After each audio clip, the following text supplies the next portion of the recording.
dan pada saat itu PBNU membentuk tim dan dirapatkan dalam rapat pleno PBNU bahwa PKB lahir dari proses pleno itu. Statement Muhammad Lukman Endi sebagai salah satu mantan sekjen PKB, saya rasa dari statementnya beliau itu ada dua hal yang agak sedikit mengganggu nama baik organisasi maupun ketua umum.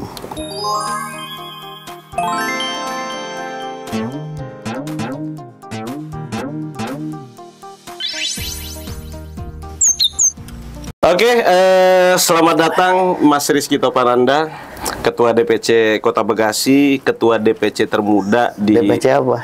Partai Kebangkitan Bangsa se-Indonesia, betul ya? Insya Allah. Masih termuda kan? Masih. Iya. Selamat datang di ruang siasat, ruang saling silang pendapat. Terima kasih Kang Aib, terima kasih. Oke, Bro aja ya. Ya, biar santai lah. Bro ini bukan juga kemudian bahasa PSI kan? Iya. Tidak mutlak milik beliau kan, milik partai kan, tapi bahasa sehari-hari. Sebagai ketua PKB, sebagai struktural PKB yang bersentuhan langsung di akar rumput, bersentuhan langsung dengan konstituen PKB, bersentuhan langsung dengan masyarakat yang kemudian harus milih PKB atau yang lainnya, termasuk kemudian ceruk PKB yang sudah pasti adalah selama ini yang kita tahu itu adalah ceruk NU, adalah ceruk asli PKB. Jadi kalau kita bicara partai yang memiliki basis massa pasti, selain PDI dengan marhainnya, ya PKB dengan NU dan Muslimatnya dan Nahdliinnya. Beberapa minggu yang lalu, ini kan rame ini antara PBNU dengan PKB. Baik itu dari Ketua Umum PBNU, baik itu dari Sekjen PBNU, juga ditanggapi oleh Ketua Umum PKB dan pengurus PKB. Sebenarnya gimana sih kondisinya ini yang terjadi ini gimana di akar rumput ini? Kalau bicara akar rumput ya, terlebih kita di Kota Bekasi, sejauh ini hubungan PKB dengan NU baik struktural maupun kultural baik-baik saja sebenarnya. Baik-baik saja. Karena kita di Bekasi itu sendiri yang notabene dekat memang dengan ibu kota Jakarta. Apa yang sedang terjadi di konstelasi nasional secara prinsip di Bekasi, hubungan emosional yang kita bangun dengan para kiai di NU maupun struktur kepengurusan NU itu sangat baik. Ya bahkan kita sering ngopi bareng, kita sering diskusi bareng apa yang terjadi di bawah. Ya kita fokus pada pembenahan dan kemajuan kota kita, Kota Bekasi dan NU dan PKB pastinya gitu. Kita pada fokus di situ gitu. Sebenarnya seperti itu. Kalau di bawah, kalau pertanyaan itu, di akar rumput kondisinya begitulah. Di elit lah misalnya, di PCNU sama di DPC PKB misalnya. Ada turunan dari atas yang kemudian komentar-komentar itu jadi perbincangan nggak di akar rumput ini? Perbincangan pasti ya. Dan justru perbincangan yang ada di kita di DPC PKB maupun di PCNU itu justru pada posisi yang saling menguatkan di bawah begitu. Apa yang sedang terjadi itu menjadi trigger untuk kita saling menguatkan di bawah. Yang ada seperti itu malah kondisinya hari ini tuh begitu. Baik-baik aja. Baik-baik saja dan semakin solid lah. Iya. Solid lah. PKB Kota Bekasi ini mungkin dalam sejarah ya, periode ini dapat 5 kursi di DPRD. Betul. Dan juga dalam sejarah Dapil Bekasi Depok mendapatkan 1 kursi DPR RI. Ya, paham betul itu. Nah, karena memang kita baca kan. Kita baca. Mendampingi juga. Kita baca kan. Ada peran serta pengurus PCNU ataukah kemudian struktural NU yang kemudian membantu keberhasilan PKB di Kota Bekasi? Ya sebenarnya bahkan jauh sebelum pileg ya. Jauh sebelum pileg 2021 saya dikasih amanah sebagai ketua DPC PKB Kota Bekasi sampai 2026 ini. Sejak awal itu kita sudah mulai merangkul NU di Kota Bekasi baik secara struktural maupun kultural. Nah dari situ juga pada akhirnya bicara perjalanan, pasti Kiai NU itu sangat fokus membantu kita di Bekasi ini. Karena kegelisahan dan kecemasannya sama. Kok PKB di Bekasi dari tahun-tahun sebelumnya hanya 1 kursi. Dan nggak pernah sejak awal reformasi, sejak awal PKB berdiri dalam konteks DPR RI nggak pernah dapat kursi di Bekasi Depok. Nah kegelisahannya sama, maka kita mencari solusi bersama biar bagaimana kita memecahkan sejarah itu. DPR RI harus ada kursinya, DPRD kota target kita pada saat itu memang 1 dapil 1. 1 dapil 1. Ya alhamdulillah hari ini tercapai karena ada peran NU dan Kang Aip ada juga lah di dalamnya. Itu saya pikir nggak mungkin bisa dikerjakan oleh PKB sendiri tanpa adanya dukungan dari elemen masyarakat, termasuk di dalamnya para ulama, para kiai, dan para tokoh-tokoh NU lah, para ustadz, ustazah, itu semua punya semangat yang sama. Dan alhamdulillah hari ini itu tercapai. Ini kan sebuah kebanggaan buat kita semua. Itu bukan buat saya pribadi tapi buat kita semua bahwa PKB hari ini bisa 5 kursi, DPR RI juga bisa pecah telur pada akhirnya. Pecah telur. Siapa Haji Sujatmiko ya? Ya, Bapak paham. Kapan dari 5 orang ini suaranya signifikan, suara Caimin, ada pengaruh Amin nggak di Kota Bekasi, Kota Depok, atau ininya di Kota Bekasi lah, di Kota Bekasi ada pengaruh Amin nggak dengan naiknya kursi, naiknya suara yang sungguh sangat signifikan lah PKB di Kota Bekasi ini? Ya alhamdulillah sih, kalau saya sering diskusi dengan teman-teman semua, kemajuan PKB di Kota Bekasi ini banyak faktor. Kalau kita mau coba simpulkan minimal ada sekitar 3 hal utama yang bisa menjadi faktor pengaruh besar dalam proses ini. Yang pertama pastinya karena bagian dari kecanggihan Ketua Umum kita Gus Muhaimin yang bisa mengambil posisi sebagai calon wakil presidennya Mas Anies. Nah, sehingga ketika Ketua Umum menjadi calon, otomatis semangat dan motivasi kader untuk membela Ketua Umum dan partai itu semakin meningkat. Nah, maka proses pilpres itu berpengaruh pada akhirnya untuk proses pileknya juga.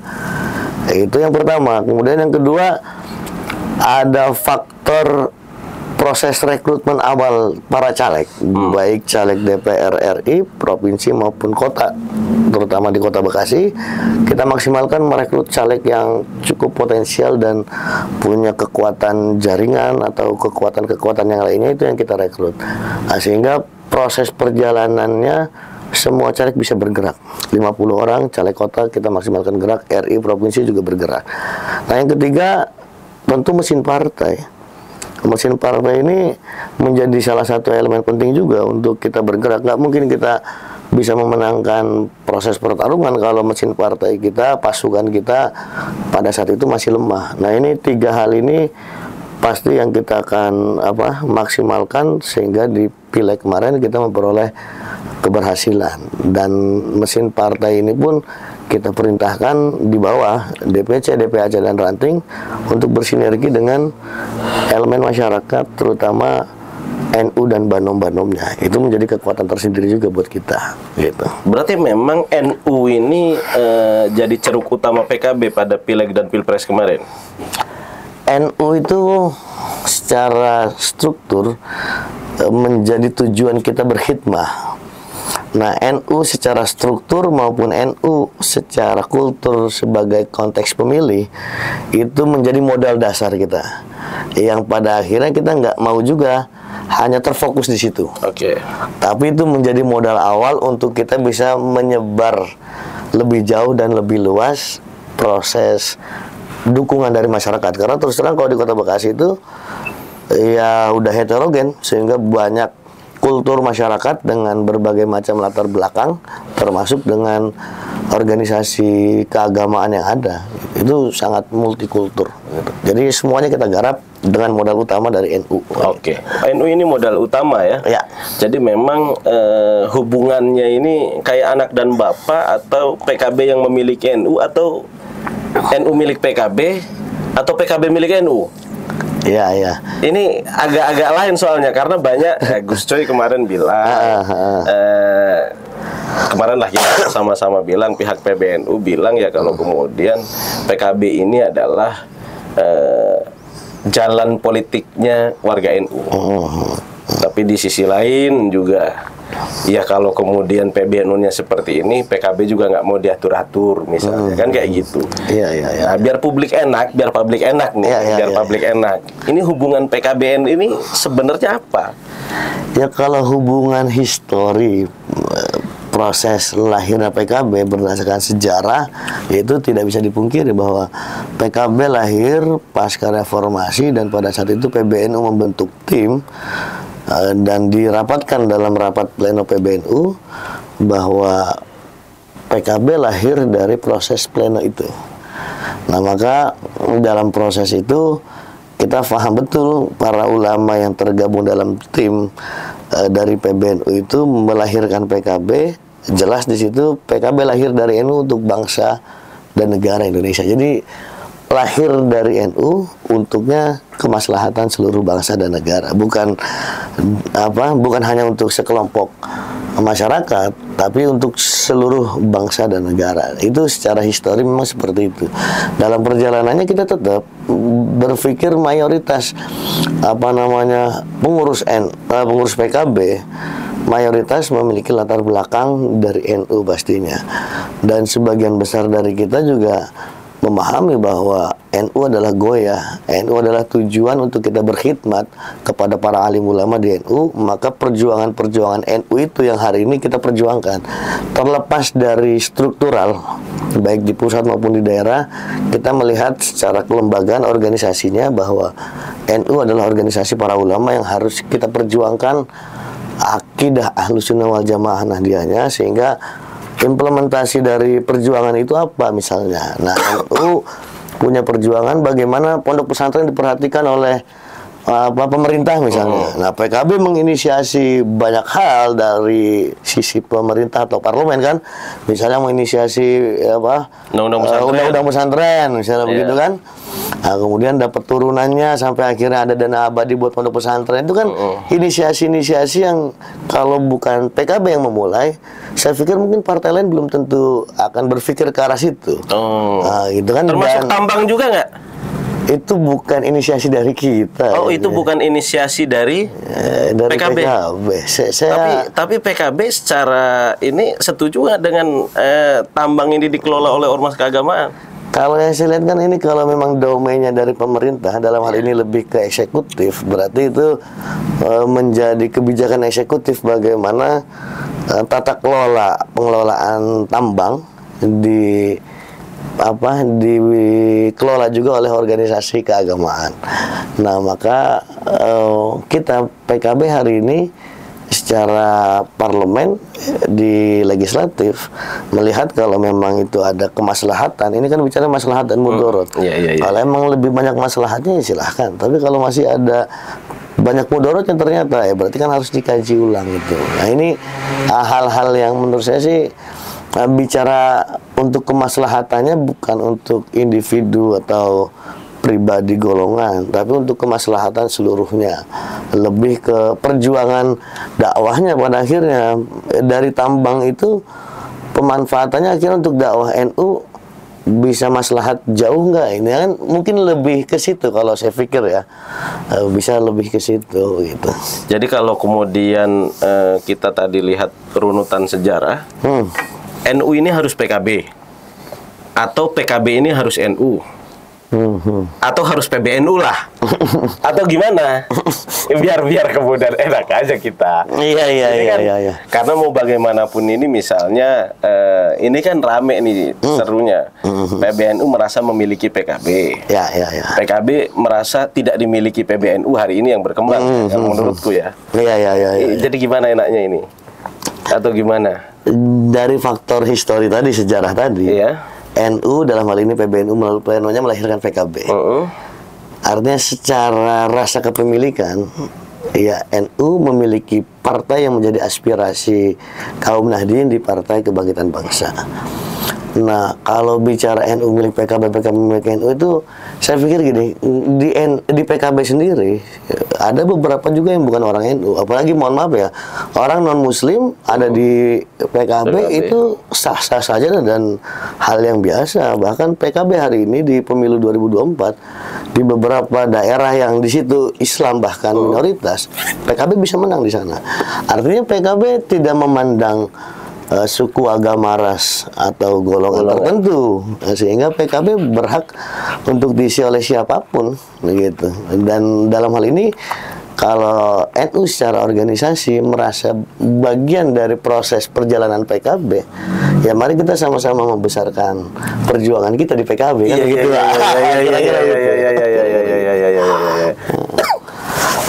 Apa namanya 2 hari 3 hari seminggu belakangan gue lihat berita di media.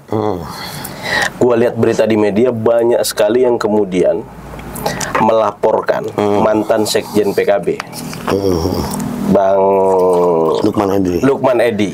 Ya. Ini ada semacam instruksi atau memang Bang Lukman Edi ini salah ngomong? Iya. Atau gimana? Oh ya. Aman. Santai ngobrolnya.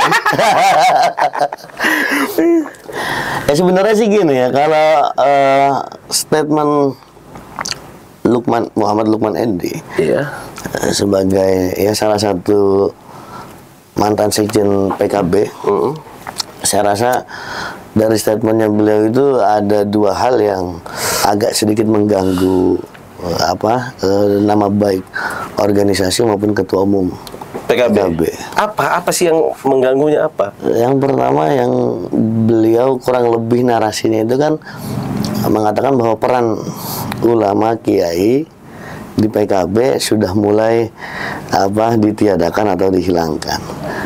Saya pikir justru PKB hari ini dengan skema konsep berorganisasi yang sudah diramu dan diracik sebagaimana mestinya, memposisikan kiai itu sudah sesuai dengan makomnya begitu. Nah, ini yang mungkin disalah artikan, padahal di PKB fatwa atau perintah titah dari kiai itu sangat menjadi perhatian dan sangat kita taati, kita patuhi. Nah, cuman kan ini menjadi ironi ketika ada orang yang bilang PKB seolah menghilangkan peranan kiai atau ulama di situ. Beberapa kebijakan strategis kita pasti melibatkan kiai di dalamnya. Bahkan dalam proses Pilpres kemarin, ketua umum kita bisa sampai maju sebagai salah satu calon wakil presiden pun itu bagian dari arahan dan perintah dari ulama gitu. Hanya posisi ulama yang dimaksud di sini baik secara struktural di PKB maupun kultural di masing-masing wilayahnya itu kita posisikan sebagaimana mestinya, justru bukan dilibatkan secara teknis yang bukan makomnya beliau, justru lebih tinggi dari itu. Kita memposisikan kiai dan peranannya, perintahnya ya kita lakukan di situ. Itu kan statement itu nggak pas menurut saya, itu kurang pas dan tidak benar itu. Nah, itu yang statement yang pertama. Kemudian yang kedua kan beliau sudah lama ini off di partai kan, di PKB ini sudah off. Beliau sibuk dengan kesibukannya, fokus dengan kesibukannya. Kita juga akan fokus dengan kesibukan kita di partai. Nah, tiba-tiba ada statement yang mengatakan bahwa tata kelola keuangan di internal PKB ini nggak transparan dan lain sebagainya. Beliau sudah lama di luar, tiba-tiba ngomongin masalah internal gitu. Ini kan dan keliru. Kita di luar ngomongin dapur atau internal orang yang kita nggak tahu dalamannya ini seperti apa gitu. Nah, kalau kita nggak memberikan counter, nggak memberikan langkah yang serius untuk menyatakan bahwa itu salah, ya nanti seolah-olah publik yang hari ini sedang positif pandangannya terhadap PKB menganggap statement itu benar, akhirnya negatif akhirnya ke partai kita gitu. Nah, dua hal itu sebenarnya yang melandasi kita untuk melakukan proses pelaporan yang bersangkutan di wilayahnya masing-masing begitu. Oke, itu soal pelaporan Bang Edi. Soal pelaporannya. Yang gua tanya ada instruksi atau tidak, ternyata jawabannya adalah tidak ada instruksi. Ya karena kita begini ya, dalam politik di PKB itu ada yang tersirat, ada yang tersurat begitu. Ini ketika ada sesuatu yang mengganggu institusi partai politik PKB, disuruh atau tidak, kita harus menjaga marwah kita masing-masing secara struktural maupun secara kelembagaan. Jangan sampai statement itu meskipun tertuju ke pusat, tapi seolah membenarkan sampai di bawah. Nah ini kan resiko kita yang ada di bawah nih Pak. Kita belum sempat dilantik menjadi anggota DPRD. Kan masyarakat lagi percaya sama kita. Kita punya 5 kursi di DPRD kota, punya kursi DPR RI dan provinsi. Oh seolah-olah ini statementnya kok negatif dibiarkan oleh teman-teman di Bekasi, berarti benar dong seolah-olah begitu kan? Nah ini yang harus kita counter, maka kita laporkan, nah gitu. Itu kan prosesnya di situ kira-kira. DPC Kota Bekasi menilai begitu banyak, saya kira bukan begitu banyak ya, ada beberapa elemen masyarakat yang dalam tanda kutip ya, elemen masyarakat ini aku tanda kutipin gitu. Ketika kemudian DPC Kota Bekasi mau mengklaim itu elemen masyarakat kami, yang ada salah. Melaporkan Menag. Melaporkan? Menteri Agama. Oke. Baik itu ke KPK. Ke KPK ada kan? Dengan beritanya atau memang itu aksi dari sungguhan? Elemen masyarakat saya nggak tahu. Tapi secara sebagai kader PKB, sebagai salah satu pimpinan PKB di Kota Bekasi dan mungkin pimpinan tertinggi PKB di Kota Bekasi, bagaimana dengan menilai pelaporan masyarakat tersebut? Ya kalau pelaporan kan hak masyarakat ya, apapun dan siapapun yang dilaporkan selagi bisa membuktikan apa yang dilaporkan itu haknya mereka, terserah mereka. Tapi dalam konteks ini ya kalau dari sudut pandang pimpinan partai, ya saya sih mempersilahkan kepada siapapun untuk melaporkan apapun selagi masih punya bukti yang kuat untuk mendorong itu. Nah, ini kan permasalahan yang laporin ini beneran apa enggak, dia punya bukti apa enggak, ya biar dibuktikan oleh yang bersangkutan ke instansi terkait gitu. Kalau saya sih lebih di situ. Oh iya. Biar emang enak nyari aman itu. Kan posisi pertanyaan dari gitu kan. Ya, tapi Menteri Agama ini masih kader PKB? Ya secara struktural sejauh ini Mas. Masih pengurus DPP PKB? Di partai masih masuk pengurus beliau. Masih pengurus PKB? Pengurus. Masih. Benar nggak kaitan dalam tanda kutip perseteruan ya, perseteruan antara PBNU dengan PKB ini? Dengan pengurus PKB lah.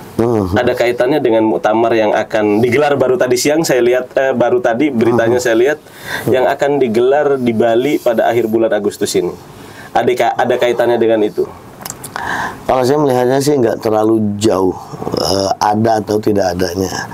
Tapi bahwa NU dengan fokus urus umat dan ulama di PBNU, PKB urusan politik di organisasi partai politik, ya kapan dan di mana kita mau gelar muktamar dengan konsep di kapan tempatnya, di mana kapan waktunya, di mana tempatnya, itu menjadi internal kita. Dan pada akhirnya siapa yang akan diputuskan untuk menjadi pimpinan dan apa yang diputuskan menjadi hasil musyawarah di muktamar itu, ya biar itu urusan kita internal PKB. NU urus internal NU begitu. Kalau kita sih begitu aja. Jadi nggak ada kaitan ya antara PBNU PKB dengan muktamar PKB yang akan baru digelar ini. Enggak lah. Nggak ada ya? Enggak lah. Oke. Tapi kalau mau tanya PBNU ada nggak, tanya PBNU. Iya. PKB ngerasa nggak ada. Posisi Caimin ini mau bagaimanapun, walaupun aku yakin jawabannya akan normatif gitu. Aku yakin jawabannya. Dari tadi gitu ya. Jawabannya akan normatif. Gue yakin akan normatif. Ya. apa Bro Rizky Ya. atau lu aja lah ya biar ya, santai aja. Lu menilai Caimin ini sudah 20 tahun jadi ketua umum PKB. Ya 10 tahun lagi mirip dengan Pak Harto jadi presiden Indonesia kan. Iya. Kira-kira begitu. Atau mau posisi Caimin di kader-kader PKB ini seperti apa? Melihatnya Caimin ini gitu loh. Iya. Gimana? Apakah Caimin ini kalau misalnya titipan dari teman-teman tim ini, titipannya kan titipan pertanyaannya itu adalah Caimin ini kayak berhala katanya, disembah. Tidak ada salah di Caimin menurut kader-kader PKB. Enggak lah. Atau gimana lah menurut lu sebagai kader PKB, pengurus PKB? Yang pertama kalau kaitan masalah waktu lama sebentar memimpin itu kan konteksnya bukan bicara bisa atau nggak bisa, pada akhirnya dipercaya atau tidak kan. Justru dengan pola kepemimpinan Gus Muhaimin sampai hari ini, tinggal kita lihat tolak ukur partai itu kan gampang, Pak. Setiap 5 tahun sekali partai ini naik atau turun perolehan kursinya, dukungan dari masyarakatnya. Kalau dari tahun ke tahun pemilu 5 tahun sekali kan kita diukur. PKB turun apa naik? Ternyata kan trennya semakin naik dan semakin positif, semakin apalagi baik. 2024 apalagi 2024, Pak. Semua mengakui itu. Bahkan lintas partai pun mengakui itu. Di Harlah PKB kemarin di JCC, ketua-ketua partai atau perwakilan partai yang hadir mengakui kepemimpinan Gus Muhaimin itu bikin PKB semakin melejit, menjadi partai nasional, bisa didukung oleh semua elemen masyarakat, terlebih ketua umumnya bisa nyalon sebagai salah satu wakil presiden, meski dalam pencalonan pilpres kalah, tapi kan tren PKB-nya terus naik, Pak. Naik 10 kursi apa berapa kursi? Di DPR RI alhamdulillah kita naik 10 kursi dari 58 ke 68. Di Kota Bekasi tadi dari 1 ke 5 kan. Ini nggak bisa dipungkiri bahwa kepemimpinan Gus Muhaimin itu memang menghasilkan tren yang positif di PKB. Maka ketika ada pihak-pihak yang mengganggu proses kepemimpinan, salahnya beliau di mana? Kira-kira gitu. Nah, kalau mau diganti kan berarti ini harusnya ada celah kesalahan yang harus dievaluasi. Ini kan ternyata trennya positif, baik. Bahkan masyarakat secara umum hari ini lebih mengenal PKB dengan Gus Muhaimin. Karena proses pilpres kemarin akhirnya tren kita semakin positif dan naik. Nah, maka tadi kembali lagi kaitan sama perkara waktu memimpin, ini bisa jadi malah justru proses yang memang ditempuh oleh Gus Muhaimin untuk memperbaiki sistem berpolitik di partai PKB.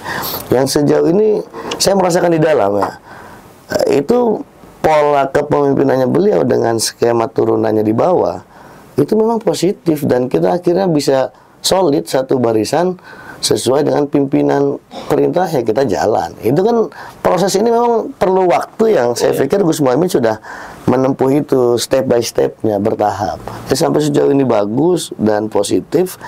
Saya pikir konteksnya bukan masalah lama atau sebentar ya, tapi dalam konteks ini hasilnya selalu positif gitu ya. Kalau pandangan masyarakat apa tadi disembah ya enggak lah, ini kan urusan berpolitik, berorganisasi ya, kita patsun sama pimpinan, emang perintahnya kan begitu. Perintahnya kan ati Allah wa ati Rasul wa ulil amri minkum, dan pemimpin ati Allah wa ati Rasul wa ulil amri minkum.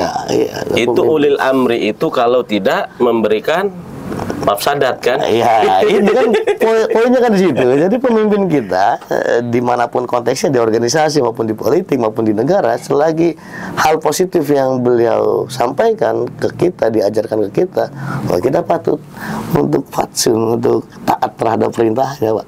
Gitu kira-kira. Tapi kan Caimin ini bukan ulil amri. Ulil amrinya cuma di PKB, belum menjadi ulil amri minkum semuanya. Ini konteksnya kan ulil amri di PKB, Pak. Ya kan tadi kan nanya konteks beliau di PKB, sebagai kader, ya beliau pemimpin saya yang harus saya taati begitu, Pak. Jadi kalau memang ada yang coba-coba mau mengganti Caimin, jangan dulu lah ya. Karena belum ada. Itu biar diserahkan ke mekanisme partai. Kan proses itu di musyawarah tertinggi, di muktamar. Kalau muktamar semuanya solid menghendaki Gus Muhaimin lagi, siapa yang harus menggantikan beliau kan? Ini asik nih. DPC Kota Bekasi lu sebagai ketua DPC di muktamar masih akan mendukung Gus Muhaimin atau tidak? Oh, itu bukan pertanyaan yang harus saya jawab iya apa enggak, udah pasti Pak. Itu udah pasti akan dukung Gus Muhaimin. Menarik ini, Gus Muhaimin sudah pasti punya satu suara dari DPC Kota Bekasi. Semuanya juga sama kayaknya nih. Semuanya kayaknya sama. Teman-teman semangatnya kan tapi, sama. DPC Kota Bekasi nggak mau jadi yang pertama declare buat dukung Gus Muhaimin lagi di muktamar. Oh, dideklar atau enggak, beliau tahu kayaknya. Oh, beliau tahu. Kita pasti dukung beliau. Oh iya. Karena kan beliau pemimpin kita yang bagus. Ini ada yang bilang, ada selentingan atau kabar burung ataupun kabar apa, tapi banyak juga yang kemudian ini jadi bahan perbincangan baik di internal PKB ataupun NU. Perseteruan ini dimulai dimulai dari muktamar NU di Lampung. Antara PKB dengan NU ya maksudnya. Antara PBNU dengan PKB, bukan NU dengan PBNU dan PKB. Dimulai dari di Lampung. Di mana katanya waktu itu Gus Muhaimin tidak menghendaki Gus Saifullah Yusuf. Iya, Gus Yahya, kayak itu untuk ketua umumnya, ketua PBNU ya. Tapi untuk sekretaris jenderalnya, karena saya masih belum berani, karena mau bagaimanapun itu Kiai Said dan Gus Yahya sama-sama kiai gitu, sama-sama ini. Jadi lebih baik kita ngomongin, katanya Caimin nggak mau kalau sekjen PBNU-nya Gus Saifullah Yusuf. Itu dimulai dari situ katanya perseteruannya. Benar atau enggak itu? Ya, pertama kalau muktamarnya yang di Lampung, muktamar NU ya, ini bukan muktamar PKB, muktamar NU di Lampung. Yang pasti hasil musyawarah tertinggi di NU sudah menyepakati Gus Yahya. Itu kita prinsipnya mendukung siapapun yang terpilih di situ. Karena itu hasil musyawarah para kiai, dan tadi saya sepakat konteksnya kita beliau-beliau semua kiai-kiai lah, ulama-ulama yang harus kita tetap hormati. Kemudian dalam proses berikutnya Caimin kan nggak masuk formatur, Gus Muhaimin nggak masuk formatur, jadi nggak ada ruang beliau setuju atau nggak setuju terhadap siapapun yang ada di komposisi Pak. PBNU kan beliau nggak masuk tim formatur kan. Setelah muktamar terpilih ketua umum, terpilih Rois Am, kemudian bentuk tim formatur kan. Nah, Gus Muhaimin sepemahaman saya nggak ada di dalam tim formatur itu. Jadi konteksnya beliau nggak bicara dukung siapa-siapa dalam tim formatur kan, yang menentukan struktural tim formatur. Nah, di tim formatur nggak ada Gus Muhaimin, jadi saya pikir sih bukan konteks setuju nggak setuju terhadap Gus Ipul ataupun siapapun di situ. Selagi kita secara prinsip, selagi siapapun yang memimpin dan menakwadai NU dengan struktur pengurusan lengkapnya, selagi niat dan tujuannya masih sama, ya kita fastabiqul khairat. NU dengan caranya memperjuangkan akidah Ahlussunnah wal Jamaah, PKB dengan caranya memperjuangkan akidah Ahlussunnah wal Jamaah untuk kemaslahatan warga Nahdien dan umat Islam dan bangsa Indonesia kan, dengan caranya masing-masing Pak. Udah jadi politisi betul.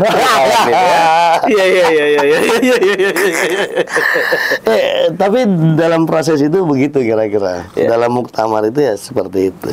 Emang mungkin perjalanan berikutnya antara struktur PBNU dalam hal ini dengan struktur DPP PKB, kalau ada permasalahan atau ada perselisihan, selagi itu ruangnya adalah elit nasional dan tidak mengganggu satu sama lain, bagi saya sih jangankan di lintas PBNU dan PKB ya, antar sesama kiai di PBNU juga kan mungkin hal yang biasa kita melihat perbedaan pendapat, dan itu bagian dari hazanah kita di NU. Kiai antar kiai satu dengan kiai lain kan berbeda, itu biasa kita Pak. Selagi di bawah kita masih bisa akur dan baik-baik saja, ya nggak apa-apa. Karena Anda mengundang saya sebagai orang lokal, jadi kita nggak mau masuk jauh dari ruang nasional Pak. Tapi menarik begini. 1 Juli itu kan Gus Muhaimin memimpin paripurna DPR kan? Soal pansus haji nih. Soal pansus haji. Ini kan menarik, dan aku pikir di beberapa media yang kenceng soal pansus haji ini adalah kader-kader PKB. Iya, iya, iya. Bener kan soal pansus haji yang kenceng ini kader-kader PKB? Banyak sih yang lain juga. Aduh, kader PKB. Ada Nusron Wahid kenceng juga bukan? Enggak, Nusron Wahid belum kenceng gitu. Tapi rata-rata Mas Enda Sopang misalnya, terus kemudian mungkin Lulu. kencengnya itu karena di proses haji itu mayoritas umat Islam yang berangkat haji kan mayoritas orang NU. Kita perlu perjuangkan hak-haknya orang NU di situ juga kan gitu. Iya. Masuklah itu ya. Tapi kan Menteri Agamanya ini yang disasar kan Menteri Agama nih di pansus haji. Oke. Menteri Agama ini masih orang PKB gitu loh. Ini apa maksudnya, kok bisa begitu? Kan logika politiknya sederhana saja. Masa sih kawan sendiri, apalagi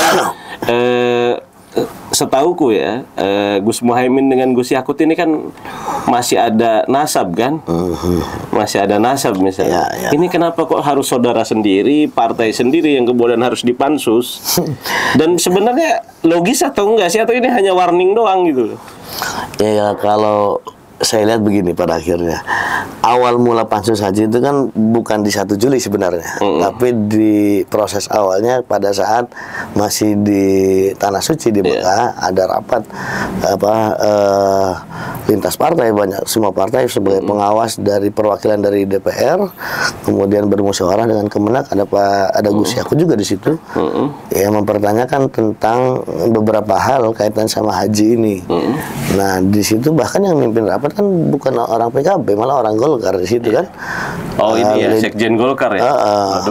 Iya, beliau yang mimpin, Sekjen Golkar yang mimpin, dan pada hari itu ya tidak ada informasi yang cukup lengkap diperoleh di situ. Pada akhirnya pas kembali ke Tanah Suci baru ditindaklanjutin untuk membentuk pansus. Nah, proses pembentukan pansus pun ya secara normatif semua berjalan sebagaimana mestinya konstitusi di parlemen di DPR itu berjalan.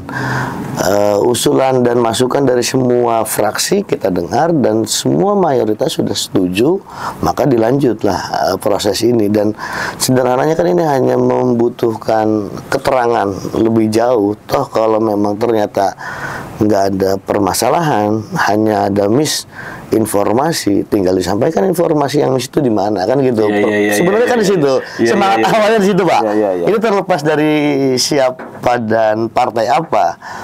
Dan kita kan, kalau kita di PKB itu diajarkan oleh Gus Muhaimin, oleh ketum kita, oleh pimpinan-pimpinan kita di partai, ya ketika kita bernegara dan berpolitik, berpartai, ya yang kita utamakan lebih dulu ini kan kepentingan rakyat, Pak. Iya. Jadi walaupun itu saudara sendiri harus dipansuskan. Ini terlepas dari itu, pada akhirnya kalau emang ada kegelisahan, ada pertanyaan dari masyarakat, dari rakyat, atau dari elemen-elemen terkait di situ, ya sekedar ditanya gitu. Kalau pertanyaan secara personal sudah dilakukan tapi tidak ada jawaban juga, berarti kan pertanyaan berikutnya secara konstitusional. Gitu. Kan saya nggak tahu secara personal, bisa jadi beliau udah nanya ini tapi belum ketemu jawaban yang diperlukan. Pada akhirnya secara konstitusi kita harus tempuh itu gitu. Jadi akhirnya terjadilah proses-proses pansus haji ini gitu. Dan itu sih masih, menurut saya masih sesuai koridor semua, nggak ada tendensi apa-apa dalam tahap itu. Cuman persepsinya di masyarakat pada akhirnya terlalu jauh,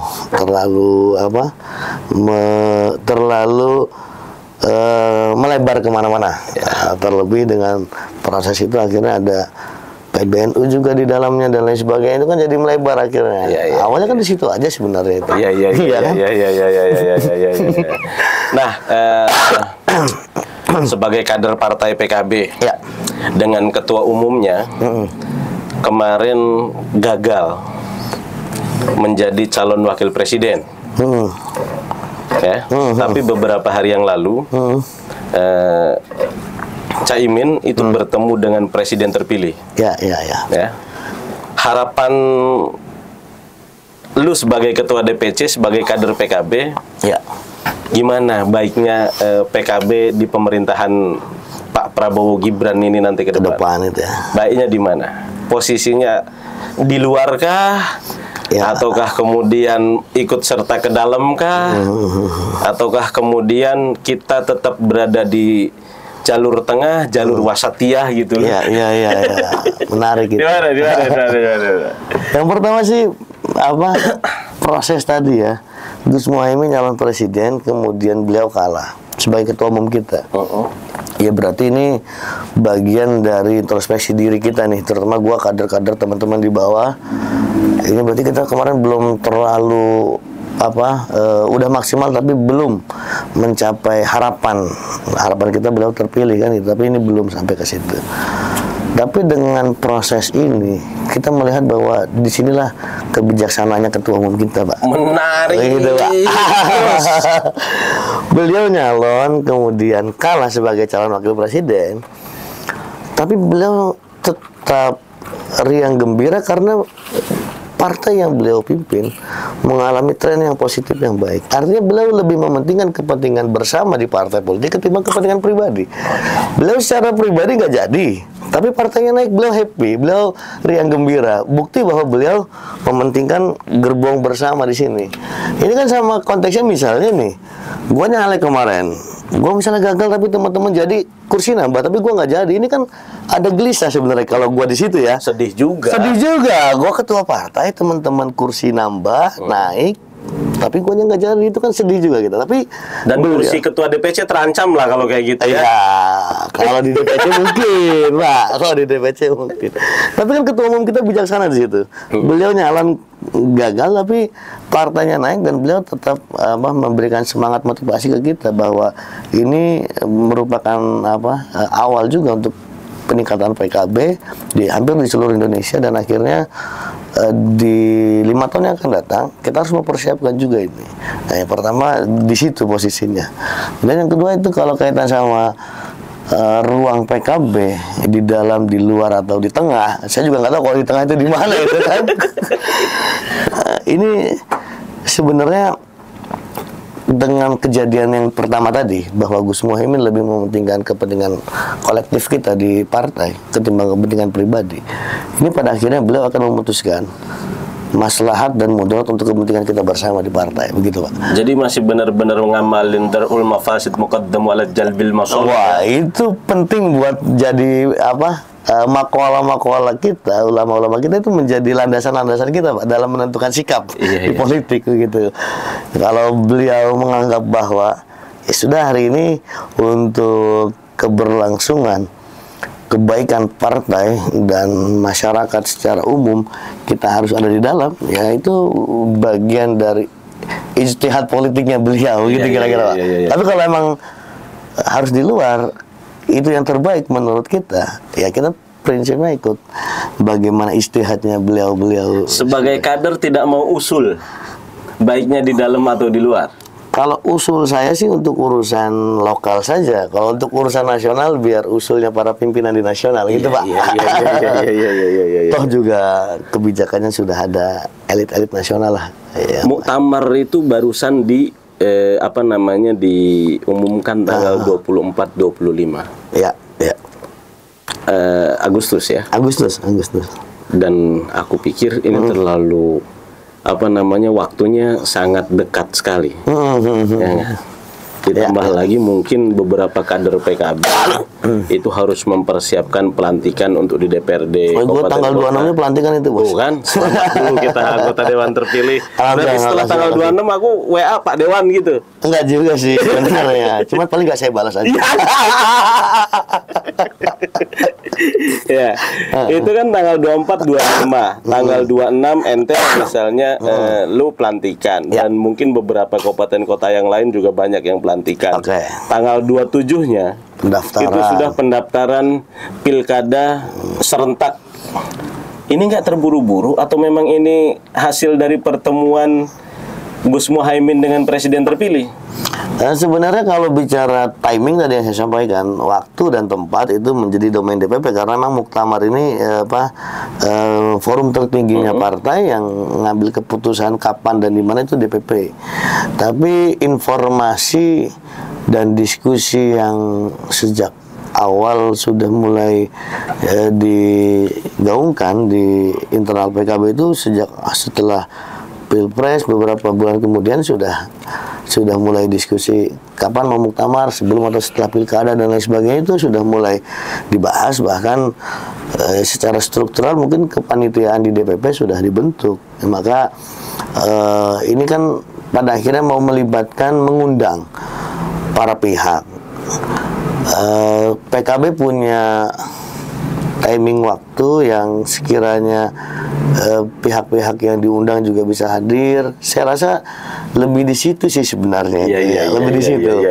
Ini kira-kira mau kapan mengundang pejabat-pejabat siapa aja, bisa datang kapan? Nah, ini kan mungkin diskusinya di situ. Ya, mungkin tadi pas setelah pertemuan dengan Presiden terpilih Pak Prabowo, mungkin ada pertimbangan-pertimbangan itu. Pak Jokowi presiden hari ini bisa waktunya kapan, Pak Prabowo presiden terpilih bisa kapan, ketua-ketua partai lain kapan, di internal PKB kita nyiapin waktu kapan. Nah, itu ketemunya mungkin di tanggal 25 Agustus itu, Pak. 24 Agustus. Aman maksudnya.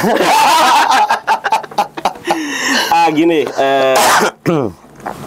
kalau ini kan yang agak kencang, termasuk DPC PKB Kota Bekasi juga melaporkan mantan sekjen Lukman Edy.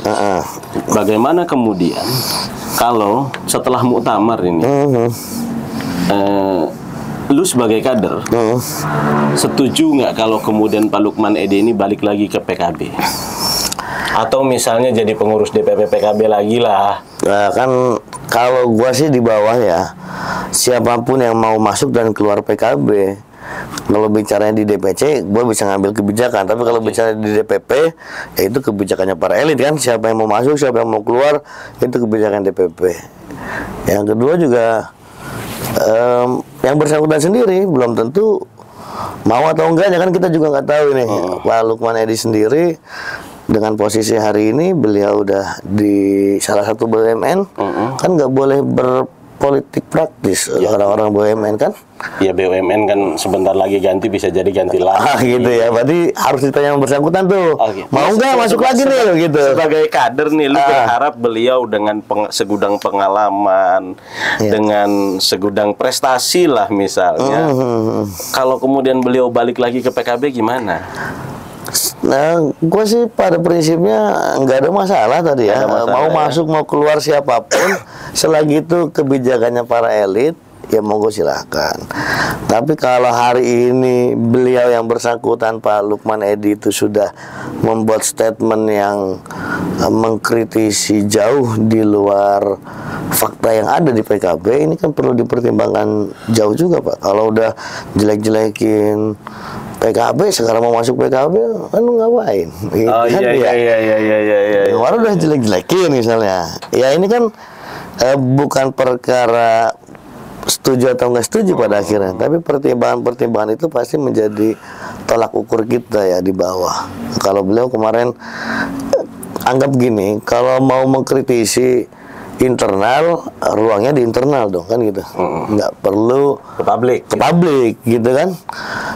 Bukan di beberapa statement beliau ini bagian dari otokritik, ya silakan aja disampaikan secara internal. Otokritik itu di internal, apalagi beliau mantan sekjen, saya pikir masih punya akses ke elit-elit kita kok. Elit-elit kita itu juga prinsipnya bersahabat sama semua, silahkan sampaikan kritik dan saran itu tanpa harus dibuka ke publik yang pada akhirnya menjadi asumsi liar publik yang belum bisa dibuktikan kebenarannya oleh beliau, dan ini kan cenderung fitnah pada akhirnya. Itulah yang bikin kita laporin. Iya. Terakhir Ketua ya. Oke, siap. Terakhir. Siap. Gus Yahya ataupun Ketua Umum PBNU dan Gus Muhaimin. Ini dua-duanya adalah keluarga muassis NU. Dan muassis PKB. Ya. Dan aku sebagai pribadi dan warga NU. Anda kader NU juga ya? PKB bukan?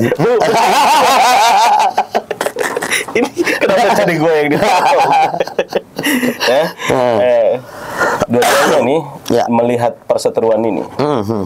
Dan ente juga, lu juga kan sebagai mantan ketua IPNU, Ikatan Pemuda Pelajar Nahdlatul Ulama, dan hari ini menjadi ketua DPC PKB. Dan bagaimana, apa yang kemudian mau disampaikan kepada beliau-beliau, kepada senior-senior, kepada pimpinan-pimpinan, kepada apa namanya istilahnya anak guru-guru kita misalnya, anak muassis-muassis yang doktrin DNU kan jelas, sam'an wa ta'atan wa alihi wa sohbihi, itu harus kemudian kita hormati kan begitu. Perseteruan ini itu kan yang dirugikan menurutku ya, yang dirugikan ini adalah warga NU. Terutama warga NU yang juga memilih PKB gitu. Apalagi warga NU yang orang PKB struktural juga. Apalagi warga NU yang struktural PKB. Aku pikir itu menjadi sangat-sangat bimbang dan lain sebagainya. Apa yang mau ente sampaikan kepada beliau-beliau ini? Pertama gini, memang betul tadi. Malah kalau dari proses perjalanan organisasi dan politik, mayoritas kita itu kan di PKB tadi saya sampaikan, sepertinya lebih dulu berkarir di organisasi kepemudaan NU, baik di organisasi pelajar, mahasiswa maupun organisasi kepemudaan di Ansor misalnya gitu. IPNU, PMII, Ansor, Fatayat, Muslimat itu menjadi ruang gerak kita belajar organisasi dan akhirnya sedikit banyak belajar politik juga di situ. Nah, maka gue dalam konteks ini tetap memposisikan bahwa tujuan perjuangan kita di NU, PKB menjadi bagian dari wasilah, perantara untuk kita berjuang di situ. Wasilahnya untuk urusan konteks politik pemerintahan harus dengan partai politik, maka PKB dilahirkan untuk menjadi aspirasi dan kepanjangan tangan perjuangan kita di urusan politik. Nah, ketika NU dan PKB secara organisasi di atas para pimpinan sedang bersilang pendapat, ya kita sebagai kader dan murid dari beliau-beliau pasti hanya bisa mendoakan yang terbaik dulu. Yang pertama itu Pak pastinya. Ini selemah-lemahnya kita itu mendoakan yang terbaik gitu Pak.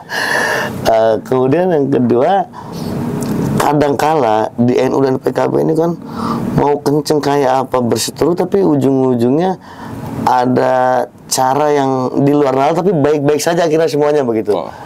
Meski kadang kita sebagai santri, sebagai murid-muridnya juga sejauh ini belum bisa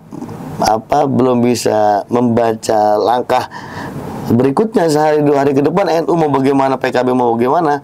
Tapi gue punya keyakinan semuanya akan selesai dengan kemaslahatan untuk semua, begitu Pak. Intinya kan di situ, semua selesai tanpa ada berusaha untuk tanpa ada yang tersakiti dan akhirnya bermaslahat untuk semua, begitu. Entah nanti tiba-tiba ada kiai sepuh yang menyelesaikan misalnya begitu kan. Di PKB dan NU kan kadang-kala keras kayak apa kalau kiai sepuh, kiai khaus sudah turun gunung menyelesaikan urusan permasalahan, itu bisa terjadi. Atau ada faktor-faktor lain yang mempengaruhi proses, anggaplah tadi perseteruan gitu ya.